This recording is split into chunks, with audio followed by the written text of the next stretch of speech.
आज के इस वीडियो में अपन जिस क्वेश्चन के बारे में डिस्कस करने वाले हैं वो अपने के पास जेईई मेंस के 25 जून 2022 के शिफ्ट फर्स्ट का क्वेश्चन है, जैसा कि आप लोग देख पा रहे हैं।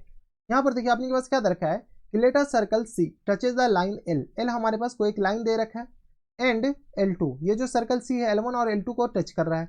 K1 और K2 belongs to real number है। ये जो अपने पास कांस्टेंट दे रखा है K1 और K2 ये रियल नंबर हो सकता है।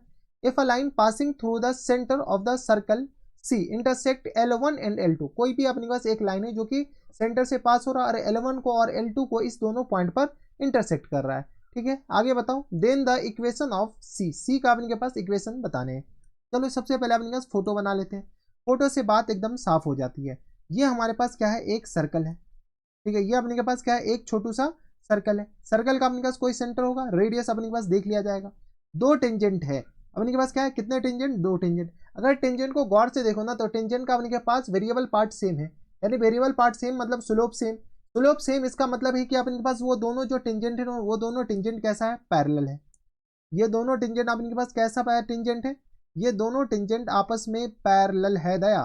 ठीक है, ये अपने के पास टेंजेंट कैसा है, तो ये दोनों टेंजेंट पैरेलल है। कोई इतराज यहाँ तक हमारे सबसे नहीं दिक्कत परेशानी होनी चाहिए। क्यों पैरेलल है, क्योंकि अपने के पास दोनों का ये सेम है। इस लाइन का इक्वेशन किस बराबर है, तो 4x माइनस 3y और प्लस k1 इक्वल टू 0 के बराबर। और इस लाइन का हमारे पास इक्वेशन किसके बराबर है, तो ये आ गया अपने पास 4x और माइनस 3y और प्लस k2 इक्वल टू आ गया 0 के बराबर। ये L1 मान लेते हैं और ये L2 मान लेते हैं, आपकी मर्जी है, किसी को L1 और किसी को L2 मानो। अगर ऊपर वाले को L2 मान रहे हो तो ऊपर वाले इक्वेशन नीचे लिख लेना, इस बात का ख्याल रखना। ठीक है, एक अपने के पास कोई लाइन है जो कि सेंटर से पास हो रहा है, एक लाइन है जो कि कहां से पास हो रहा है, सेंटर से पास हो रहा है। ये सेंटर है और ये जो L1 को किस पॉइंट पे कट कर रहा है, तो L1 ये रहा, L1 को कट कर रहा है 3 कॉमा, सॉरी L1 को अपने पास 3 नहीं -1 कॉमा 2 पे कट कर रहा है। और L2 को किस पॉइंट पे कट कर रहा है, तो 3 कॉमा -6 के बराबर। अब देखो L1 को अपने के पास ये कोई भी लाइन है L, इस लाइन, ये अपने पास लाइन क्या है, इस लाइन को अपने पास L मान लो।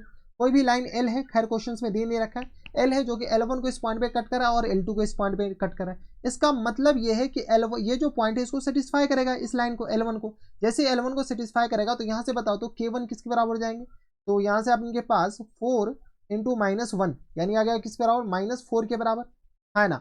और माइनस टर्म्स किस बराबर जाएंगे, तो 3 दूनी 6 के बराबर।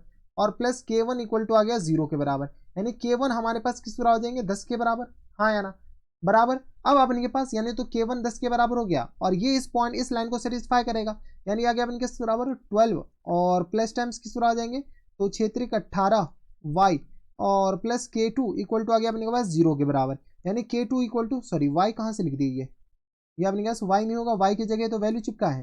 तो K2 इक्वल टू किस तरह आ जाएंगे, 12 8 2 10 और 1 1 2 1 3, तो ये किस तरह आ जाएंगे 30 के बराबर। देख लो 4 3 12 और 6 3 8 2 10 1 1 2 1 3 -30 के बराबर हो गया। K2 आ गया -30 के बराबर और यहाँ से अपने के पास K1 आ गया। इसको K1 को अपने पास यहीं पर सॉल्व कर लेते हैं, बराबर। तो K1 और K2 आ गया। ठीक है, जब K1 और K2 आ गया, जब ये दोनों लाइन पैरेलल है तो हमें ये पता है कि अगर टच कर रहा है यानी ये अपने के पास डायमीटर होगा। जब ये डायमीटर होगा तो ये भी R होगा और ये भी R होगा, बराबर। कोई दिक्कत परेशानी हमारे सबसे यहाँ तक नहीं होनी चाहिए। तो यहाँ से अपने पास बताते हो 2r इक्वल टू अपने पास distance between two parallel line, तो दोनों पैरेलल लाइन के बीच का डिस्टेंस कितना हो जाएगा, तो 10 + 30 और डिवाइडेड बाय अपने पास बताओ, तो 10 + 30 और डिवाइडेड बाय अपने के पास आ जाएंगे स्क्वायर रूट ऑफ कॉफिशिएंट का स्क्वायर, तो ये किस पर आ जाएंगे 16 और प्लस टाइम्स 9 के बराबर। बताओ तो 30 10 40, तो ये किस पर आ जाएंगे 2r इक्वल टू आ गया अपने के पास 40 और होल अपॉन में अपने के पास आ जाएंगे तो 15 5 के बराबर, यानी 2r इक्वल टू हो गया अपने के पास 8 पंचे 40 के बराबर। r इक्वल टू किस बराबर जाएंगे, तो 4 के बराबर। रेडियस तो हमारे पास 4 आ गया, 4 का स्क्वायर 16 होता है। ऑप्शन नंबर अपने के पास किस में दे रखा है, तो ऑप्शन नंबर अपने के पास सी और डी दोनों करेक्ट हो सकता है, लेकिन अपने के पास सेंटर तो पता होनी चाहिए ना। सेंटर आप कैसे निकाले, तो ये जो लाइन है ना इस लाइन से पास हो रहा है, ये अपने पास क्या है, ये जो सेंटर है, ये जो सेंटर है ये एल से पास हो रहा है। इक्वेशन ऑफ एल बताओ, तो इक्वेशन ऑफ एल निकालने से पहले स्लोप ऑफ एल बताओ। स्लोप ऑफ एल, एल का जो स्लोप है वो अपने पास किसके बराबर हो जाएंगे, तो स्लोप ऑफ एल अपने पास एम हो जाएंगे। तो यहाँ से अपने पास बताओ तो ये अगर 2 + 6 और -1 और -3 के बराबर, तो यहाँ से आ गया अपने के पास 8 और अपॉन में -4 के बराबर, यानी आ गया अपने पास -2 के बराबर। 6 2 8 3 1 4 -2 के बराबर। तो इक्वेशन ऑफ एल बताओ, इक्वेशन ऑफ एल अपने पास किसके बराबर जाएंगे, तो इक्वेशन ऑफ एल आ गया अपने के पास y -2 इक्वल टू आ गया -2 इंटू एक्स और प्लस टाइम्स 1 के बराबर। सॉल्व कर लो तो y minus two equal to आ गया माइनस टाइम्स 2x और माइनस टाइम्स 2 के बराबर। अब चलो थोड़ा सा कैलकुलेशन कर लो, जैसे ही कैलकुलेशन करेंगे तो ये और ये तो अपने पास ऐसे भी कैंसिल आउट हो गया, तो यहाँ से अपने पास 2x और प्लस y इक्वल टू आ गया 0 के बराबर।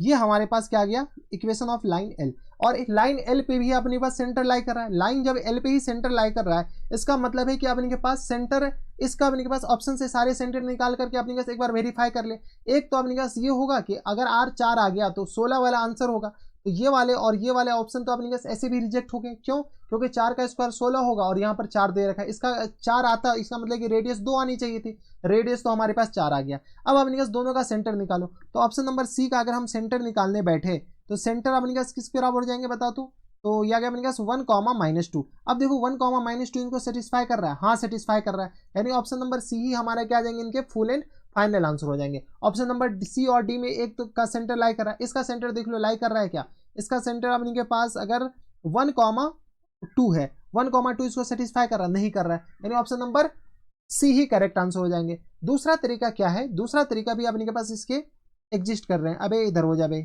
दूसरा तरीका ये है कि थोड़ा सा आपको ज्योमेट्री से जाना पड़ेगा।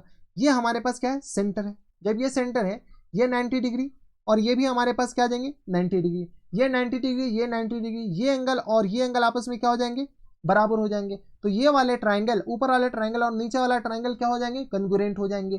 ठीक है, जैसे अपने पास नीचे और ऊपर वाले ट्राइंगल, अच्छा ये भी कह सकते हैं कि ये एंगल और ये एंगल आपस में बराबर हो गए। ठीक है, तो यहां से अपने पास ये दोनों ट्राइंगल क्या हो गए, कन्ग्रुएंट हो गए। जब दोनों ट्राइंगल कन्ग्रुएंट हो गए यानी ये वाला और ये वाली साइड दोनों बराबर होंगे। जब दोनों साइड बराबर हो गए यानी C is the mid point of this, तो सी का जो अपने पास मिड पॉइंट है, तो सी का कोऑर्डिनेट हमारे पास डायरेक्ट आ जाएगा। कैसे, मिड पॉइंट है तो 3 में से अपने के पास 1 जाएगा तो कितना आ जाएगा 2, 2 को अपने के पास 1 से डिवाइड करो तो कितना आ जाएगा अपने के पास 1 के बराबर, और कॉमा 2 में से -3 जाएगा तो अपने के पास 2 में से अपने पास -6, तो ये आ गया अपने के पास -4, -4 को 2 से डिवाइड करोगे तो 2 के बराबर हो जाएंगे, लेकिन माइनस टाइम्स। अब थोड़ा सा जल्दी हो जाए यार, तो कितना आ जाएगा अपने के पास सी 1 कॉमा अपने के पास -2 के बराबर इसका सेंटर हो गया।